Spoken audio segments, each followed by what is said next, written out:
Unfortunate circumstances on movie sets causing a film to not be completed is a more common thing than many of us may realize. The recent incident on the set of the Alec Baldwin movie Rust is a pretty good recent example of this. The history of the movie industry is littered with these scenarios, some of which eventually turn out better than others. I'm Think So Joe, this is Things You Might Not Know, and today, the Car Crash King's long-awaited sequel dies with him.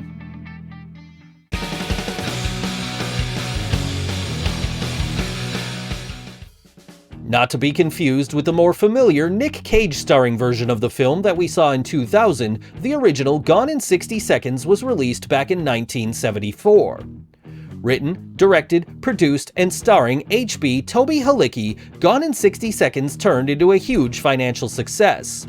Of course, when your production budget is only $150,000 and then your movie goes on to gross $40 million at the box office, financial success is kind of an understatement.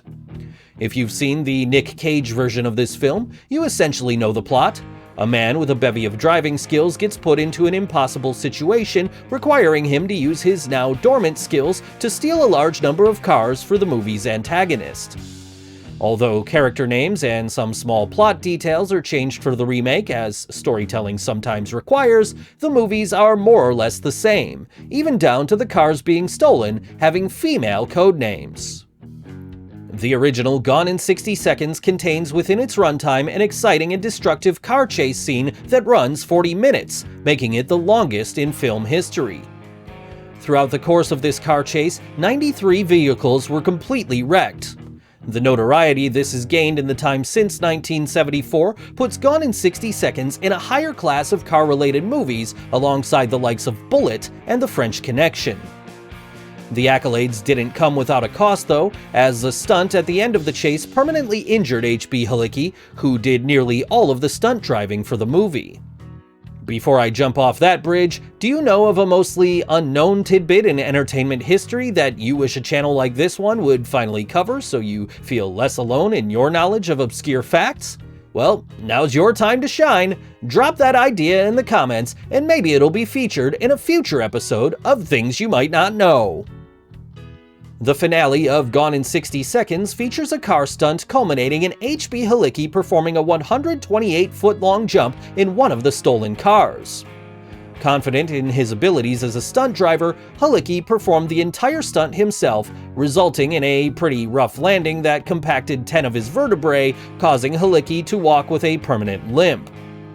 From his point of view, this all probably seemed worth it, as Gone in 60 Seconds received a lot of attention and acclaim, on top of the insane profit the movie made. A sort of loose sequel came in 1977 in the form of the comedy action movie Double Nickels. If you haven't heard of it, don't feel bad, nobody else beyond avid Wikipedia readers know about it either. Double Nickels reunites a good amount of the cast and production crew from the original, with one notable exception.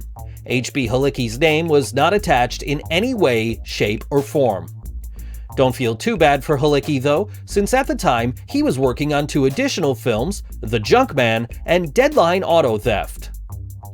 Fun fact, Deadline Auto Theft and Gone in 60 Seconds both appear as fictional movies within the plot of The Junkman, which means Halicki essentially created a metaverse well before general audiences even had the language to describe such a thing. After meeting and marrying his wife and fellow movie producer Denise Halicki, the pair quickly began ramping up production on 1989's Gone in 60 Seconds 2. Set to be filmed in Halicki's hometown of Dunkirk, New York, this second official installment into the 60 Seconds series was meant to be a sort of reboot/sequel. Think Evil Dead 2, but with car wrecks instead of deadites. Gone in 60 Seconds 2 began filming in June 1989, with H.B. reprising all of his various roles as before, including being the main stunt driver once again. This movie was being created with the mindset of everything being bigger and better than the original, with the Halickis purchasing over 400 vehicles, all meant to be destroyed. In August 1989, a big stunt piece was being set for the movie's finale that involved the collapsing of a 160-foot water tower.